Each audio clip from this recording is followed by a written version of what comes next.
Hey, many albums, what's up? It's the Culture Detective here investigating your favorite albums, and today I'm going to be doing my second review of the day, and that would be the new The Smile album, A Light for Attracting Attention. So, wow, there are so many albums to review lately. I just finished doing and editing the Kendrick Lamar album review, which took me over an hour to listen and write and review. And now we have The Smile, their latest album, their debut album, in fact. And this is also going to be a review that's longer than normal. So sit tight, boys. So, The Smile is a rock trio formed between Tom York, Johnny Greenwood, and Tom Skinner. Now, this is what I would like to call a Radiohead spin-off, because Tom York is the lead vocalist of Radiohead, literally my favorite band ever, and Johnny Greenwood is the lead guitarist of Radiohead as well. And Tom York and Johnny Greenwood are two powerhouses when it comes to making music. Of course, Tom York has his solo projects as well, which are also pretty good, and Johnny Greenwood has been going off on a path of film composition. Of course, his work with PTA, with There Will Be Blood and The Master, and of course we have the Power of the Dog soundtrack and Spencer soundtrack. And together we have Tom York and Johnny Greenwood, as well as Tom Skinner, who is the drummer of Sons of Kemet, who is a very awesome jazz band, jazz outfit. So together we have The Smile, produced by Nigel Godrich, who is a longtime producer for Radiohead. Now, saying Radiohead is a great band would be an understatement. They are my favorite band of all times, and I don't think Radiohead has ever made a single bad track other than Pop is Dead. But even so, they wrote Pop is Dead intentionally bad. So really, I don't think Radiohead has ever made a single bad song. They have never made a single bad song, and their last album is A Moon-Shaped Pool from 2016. It's been 6 years since they have released their last album. Oh my god. I still remember the day A Moon-Shaped Pool came out. I was at secondary school. I was in Form 3, I believe. And I was just waiting in front of a computer during computer class, just waiting for it to be released. It's just, it's a very memorable day. But, anyways, we have new material from them. What can I say? And this album is actually a pretty straightforward art rock post-punk album. Basically, take Radiohead, but make it less artsy and experimental. Take 2 plus 2 equals 5, just Weird Fish's Arpeggi, The Staircase, and Full Stop, and basically expand it into a full-on rock album. And then you'll get this album. Now, the album starts out with the same, starting off with these dystopian and epic synths with sour chord progression. It's kind of like 2 plus 2 equals 5, except it's icier and more electronic. Tom York then enters the album very smoothly and starts singing about how we are all the same. Obviously, the lyrics on this track reflect a lot on us, the world, humans, mankind, especially after going through so many political movements throughout 2019 until now, as well as the pandemic and war. Now, we haven't heard Tom York on a newly written track for such a long time, since Anima, so it's really great to see him still sounding as sharp as ever on this track. And as the track progresses, the synths slowly overwhelm and become more and more overblown, and it just builds up to a really nice climax.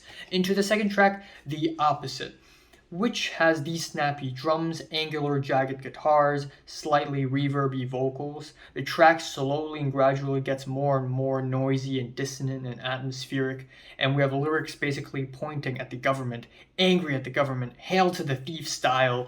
It's throwback, it's nice, I really love it a lot. And then we have You Will Never Work in Television, again, one of the lead-up singles to the album. In fact, this album has 6 singles in it, so there is that. But the deep cuts are also really great. Anyways, You Will Never Work in Television Again is a full-on post-punk cut in 5/4 time signature. We have angsty vocals from Tom York, and even though structurally this track is a little bit basic for Radiohead's as far as Radiohead goes, but it still works. Like, I would still rather listen to this track than any other discount crappy rock band, you know? So another really great track. And then we have Pana-Vision, which is another really great track. It's strange, uneasy, it's an ominous ballad. It sounds like something out of the Suspiria soundtrack that Tom York did for Luca Guadagnino in 2018. Also maybe something out of Johnny Greenwood's film scores with PTA. It's so magical and surreal and challenging and artful. It's just gorgeous.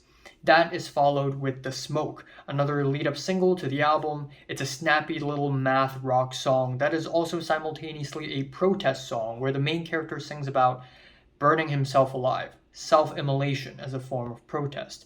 Tom York mostly sings in falsetto on this track, and I wish he provides more of a vocal range on this track, but I still think it's not bad because the warm swelling guitars, nice.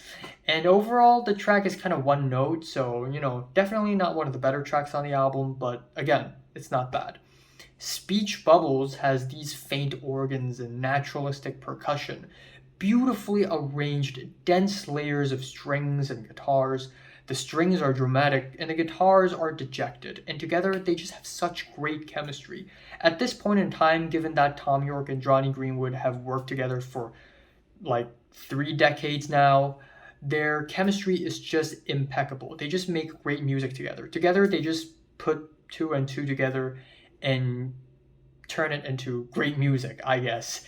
And in a way, this track reminds me a lot of Present Tense off of A Moon-Shaped Pool, but even more dissonant and more rock-oriented, and I really like that. Thin Thing is a strange and angular and sour math rock track with crispy guitars, a la Paper Bag Writer off of Calm Lag, which is an EP released in companion with Hail to the Thief. And it just swells into something really anxiety-inducing and nerve-wracking. And this thing also is attached to a neat stop-motion music video, which is really, really nice. This is definitely one of the freshest and most innovative math rock songs I've heard in a few years. It's just friggin' awesome. Like Tom York, Johnny Greenwood, and Tom Skinner right here basically put out very fresh music still, even though they have been in the industry for so long, especially for, of course, the Radiohead duo here. And they're still making music that sounds fresh to this day, and it's just awesome. Open the Floodgates is a quiet and spacey piano ballad with all its reverb and these very soft and wondrous and electronic keyboard embellishments. This track is relatively forgettable, but honestly, it's still not that bad, especially with the outro of the track lyrically, where Tom York sings how he's being led out of darkness, and yeah, it's pretty eye-opening. What can I say?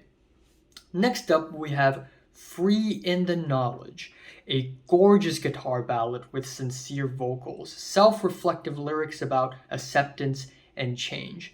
And if you only listen to the track on a very surface level, it sounds sad, but really it's deeply peaceful and beautiful. And that's what I really love about Tom York's songwriting, is that he loves making sad music, except sad wouldn't be the exact word for it.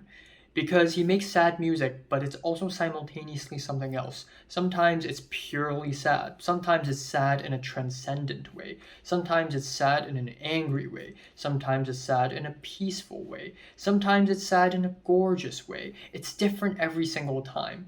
And this time it's more gorgeous and peaceful than it is sad. And the lyrics are especially well written. I talk to the face in the mirror, but he can't get through. Turns out we're in this together, both me and you. Just, man, like if Radiohead releases an LP10 and they tour in Los Angeles, I would without hesitation buy a concert ticket and go watch them live. Like even if it's expensive, I will do it. It's just, oh my god. Anyways, a Hairdryer is another fantastic track in my opinion. It's not for everybody, but if you're a longtime Radiohead fan, if you're a hardcore Radiohead fan like me, you're gonna enjoy this one because it's basically the atmospheric side of Radiohead with the flinging hi-hats, the twangy guitars. It's a lot like Little by Little off of The King of Limbs with the deserty surreal strings, and it kind of builds up to a climax, which is really nice. Waving a White Flag sounds like a horror movie soundtrack with a creepy arranged keyboard section. I love the weird, quirky, fishy tones of the keyboards, and these enveloping synths and blinking keyboards are really nice. But I guess one complaint I have with this track is that in comparison with the rest of the album, it does come off a little stale. But the staleness completely fades away with We Don't Know What Tomorrow Brings, which is an upbeat rock jam with squealing, buzzing keys, snappy drums, and this is easily the most straightforward track coming from Tom York and Johnny Greenwood in over a decade. It's so cold and wondrous, it's windy, it's honestly amazing. And still in its core, it's a pretty catchy track. We don't know what tomorrow brings. We don't know what tomorrow brings. I know this hook sounds really basic, but the guitars, the chords, they all come together and make this just absolutely fantastic. Finally, we have Skirting on the Surface, which is a really interesting track because back in 2015, people are already speculating, oh, Skirting on the Surface, is it going to end up in their next album? Is it going to end up in LP9, you know? And there has been a lot of talk on Reddit, like, oh my god, Skirting on the Surface, Cut a Hole, Big Boots. Like, people on the internet are already speculating what sort of tracks Radiohead will put on LP9. But of course, Skirting on the Surface didn't end up in LP9. Instead, it ended up here, with marching drums, simple guitars. It's a nice, heartwarming ballad as an ending, where lyrically, Tom York sings about how fragile our lives are, how we are all skirting on the surface. When we realize we have only to die, then we're out of here, we're just skirting on the surface. We have only to click our fingers and we'll disappear, we're just skirting on the surface. So yeah, really nice, really neat ending to the album. So overall, honestly, even though this is nowhere near as artistic or as experimental as the Radiohead stuff, we know that. But it's still a solid album. It's still solid from front to back, amazing performances. They're just like a well-oiled machine. They just pump out one great track after the next, after the next. So obviously, this is one of the better albums I've heard all year. I like this album a lot, and I'm sure it'll grow on me on repeated listens. I genuinely like this. I genuinely like this a lot, and what can I say? Tom York, Johnny Greenwood, they never disappoint. And Tom Skinner, too. So, favorite track here is Free in the Knowledge. Least favorite is Waving a White Flag. I'm giving the Smiles a light for attracting attention, a strong 8 out of 10. So, have you listened to the Smiles' latest album? For 1 to 10, much rate it, like it, and subscribe if you want more. And thanks for watching.